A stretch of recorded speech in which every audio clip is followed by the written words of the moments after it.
ایک صحابی نے بارگاہ رسالت میں عرض کی، یا رسول اللہ صلی اللہ علیہ وسلم مجھے دین کی کوئی ایسی بات بتا دیجئے کہ پھر اس کے بعد کسی سے پوچھنے کی حاجت نہ رہے۔ تو فرمایا تم کہو قل آمنت باللہ، تم کہو میں اللہ پر ایمان لایا، اور پھر اس کے بعد کیا ہے وستقم، پھر اس پر استقامت کے ساتھ قائم رہو۔ ایمان لاؤ اور استقامت کے پاس ساتھ قائم رہو۔ یہ استقامت ہی ایسا امر ہے، فرمایا کہ دین کی ایسی بنیادی بات بتا دی کہ کسی اور سے سوال کی حاجت ہی نہ رہے گی۔ تو ناظرین کرام، ہر وہ عمل اپنانا چاہیے جس سے آدمی کو دین کے معاملات میں استقامت ملے، اور ہر اس عمل سے بچنا چاہیے جس سے آدمی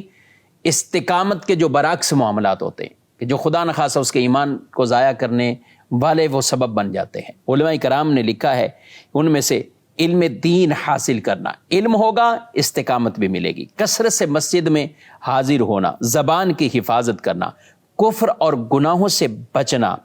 کافروں اور بد مذہبوں بلکہ فاسق اور فاجر لوگوں سے تعلقات نہ رکھنا، ان کی صحبتوں سے بچنا، نفسانی خواہشات کی پیروی سے بچنا، مصائب اور آلام یعنی پریشانیوں، مصیبتوں، تکلیفوں کے وقت اور اللہ تعالیٰ کی طرف سے آنے والی آزمائشوں پر صبر کرنا۔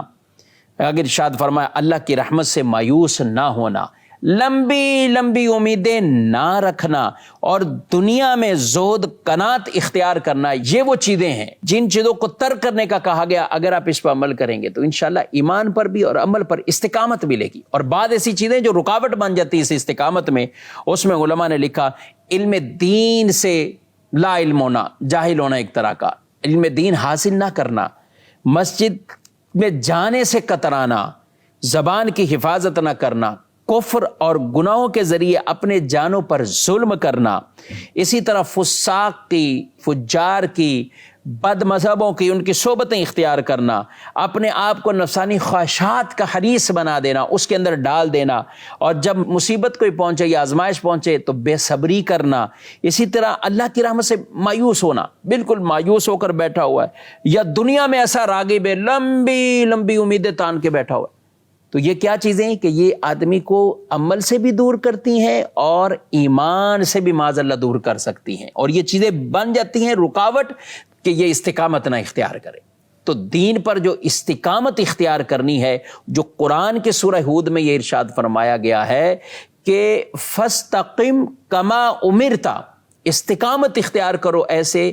جیسے تمہیں حکم دیا گیا ہے، جیسے تمہیں حکم دیا گیا ہے۔ اور ایسے خوش نصیب جب مستقیم یعنی استقامت والے ہوتے ہیں تو پھر ان کے وقت انتقال انہیں یہ خوشخبری ملتی ہے، ان الذین قالوا ربنا اللہ ثم استقاموا تتنزل علیہم الملائکہ، وہ لوگ جنہوں نے کہا اللہ ہمارا رب ہے اور پھر اس پر استقامت اختیار کی تو ان پر فرشتے نازل ہوتے ہیں جو انہیں کہتے ہیں تمہیں کوئی غم نہیں، تمہیں کوئی خوف، نہ ڈرو نہ غم کرو، اور تمہارے لیے وہ سب کچھ ہے جو اللہ نے تمہارے لیے جنت کا انعام تیار کیا ہے، جس کا وعدہ ہے تم سے۔ تو ناظرین کرام، یہ جتنے اعمال بیان کیے گئے ہیں کہ جن پر عمل کرنے کی وجہ سے استقامت میں مدد ملتی ہے، اور جن سے بچنا ہے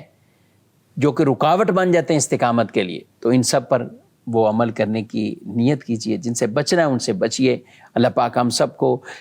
دین محمدی صلی اللہ علیہ وسلم پر استقامت عطا فرمائے، نبی پاک صلی اللہ علیہ وسلم کی غلامی پر استقامت عطا فرمائے، اور حضور صلی اللہ علیہ وآلہ وسلم کی غلامی میں ہی ہمیں جینا مرنا نصیب فرمائے، ہماری نسلوں کو بھی یہ سعادتیں عطا فرمائے، اور ہر طرح کے کفر اور شرک اور بد مذہبیت سے اللہ پاک ہم سب کو ہمیشہ محفوظ فرمائے، بے ادبی سے بھی محفوظ فرمائے، آمین بجاہ النبی الامین صلی اللہ علیہ وآلہ وسلم۔